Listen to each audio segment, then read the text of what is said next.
નમસ્કાર, આપ જોઈ રહ્યા છો સ્પાર્ક ટુડે ન્યૂઝ। નડિયાદમાં માનવતાને શર્મસાર કરતી ઘટનાનો ગ્રામ્ય પોલીસે ગણતરીના કલાકોમાં જ પર્દાફાશ કર્યો છે। સરદાર ભવન વિસ્તારથી માનસિક અસ્વસ્થ પરિણીતાને લિફ્ટ આપવાના બહાને અપહરણ કરી મરીડા ગામની સીમમાં લઈ જઈ દુષ્કર્મ અને અકુદરતી કૃત્ય આચરનાર નરાધમ હિતેશ તળપદાને પોલીસે સીસીટીવી ફૂટેજ અને ટેકનિકલ સર્વેલન્સના આધારે દબોચી લીધો હતો। પ્રાપ્ત માહિતી અનુસાર 34 વર્ષીય માનસિક અસ્વસ્થ પરિણીતા સરદાર ભવન વિસ્તાર પાસે પસાર થઈ રહી હતી ત્યારે આરોપીઓએ મહિલાની લાચારીનો લાભ લઈ ઘરે મૂકી જવાની વાત કરી પોતાની મોપેડ પર બેસાડી હતી।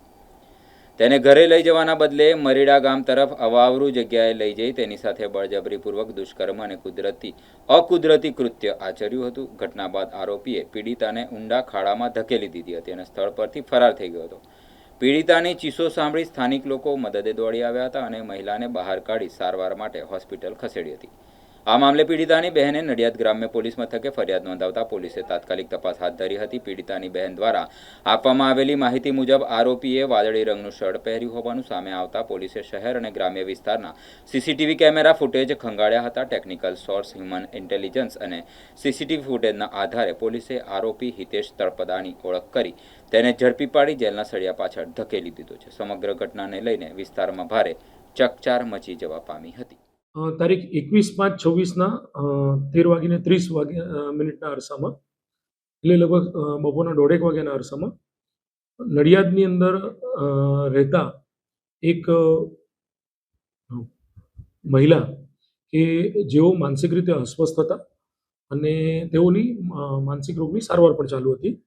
આ મહિલા પોતાના ઘરે કોઈ વાતે નાની મોટી ઝઘડો થતાં પોતાના ઘરેથી નીકળી ગયેલા અને એ મહિલા જ્યારે પોતાના ઘરેથી નીકળી અને અહીં સરદાર ભવનથી આગળ આવેલ હિન્દુ અનાથ આશ્રમની આજુબાજુમાં બેઠેલા હતા અને ત્યાંથી ચાલતા ચાલતા પોતે મિશન રોડ જે બ્રિજ છે એ બ્રિજ પાસે પહોંચેલા।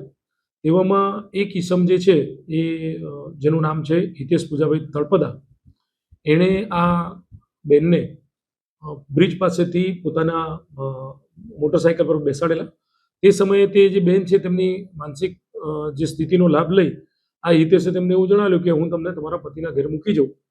એટલે આ બેન જે છે એ પોતે તેના વિશ્વાસમાં આવેલા અને તેમ કરીને આ હિતેશે એ બેનને બેસાડી અને તેમના પતિના ઘેર ઉતારવાના બદલે ત્યાંથી પોતાની ગાડીમાં તેમને બેસાડી અને એ મોટરસાઇકલ લઈને મરીડા જે ચરા વિસ્તાર છે, જે એકદમ સુમસાન, લગભગ 500 જેટલા વીઘાનું એક અવાવરૂ બાવળિયાનો ખેતરનો ચરો વિસ્તાર છે, એ વિસ્તારમાં અવાવરૂ જગ્યાએ લઈ ગયેલા અને આ બેન સાથે શારીરિક દુષ્કર્મ કરેલ।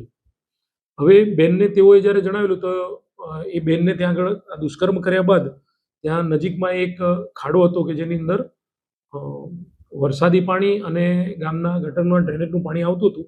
એ ખાડામાં ધક્કો મારીને પાડી દીધેલા। લગભગ સાંજના સમયે એ વિસ્તારના કેટલાક ગોપાલકો એ બાજુથી નીકળ્યા હશે ત્યારે આ બેને અવાજ કરતા ગ્રામ લોકોએ આ બેન ત્યાં આગળ ખાડામાં પડેલી છે તેવી પોલીસને જાણ કરેલી, જેથી પોલીસે એને તાત્કાલિક ત્યાંથી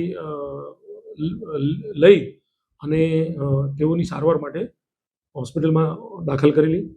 હોસ્પિટલમાં દાખલ કર્યા બાદ આ બેનના સગાવાલાને જાણ કરેલી અને થોડી ઘણી પૂછપરછ કરતાં બેને જણાવેલું કે એક વાદળી રંગના શર્ટ પહેરેલો ઈસમ એને આ રીતે લઈ ગયેલ છે।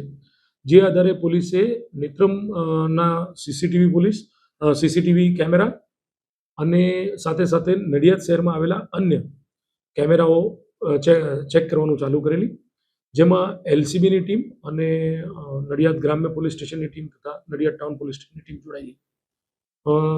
પોલીસ અધિક્ષક શ્રીના સતત માર્ગદર્શન હેઠળ આ ટીમોએ મોડી રાતના આ શંકાસ્પદ વ્યક્તિ જે છે એને આઈડેન્ટિફાઈ કરેલું અને ટૂંક જ સમયમાં એ વ્યક્તિને એના લોકેશન વગેરે મેળવી ટેકનિકલ સર્વેલન્સની મદદથી તેમજ અન્ય હ્યુમન ઇન્ટેલિજન્સની મદદથી આ વ્યક્તિ આઈડેન્ટિફાઈ થઈ ગયેલું, જેને પોલીસે અટકાયત કરેલી છે અને હાલમાં તેને જ્યુડિશિયલ કસ્ટડીમાં મોકલી આપેલું છે। પોલીસે આ સંદર્ભે જે બીએનએસની કલમ 138, 140(4), 87 અને 64(2) અનુસંધાને ગુનો દાખલ કરી અને તપાસ હાથ ધરી છે।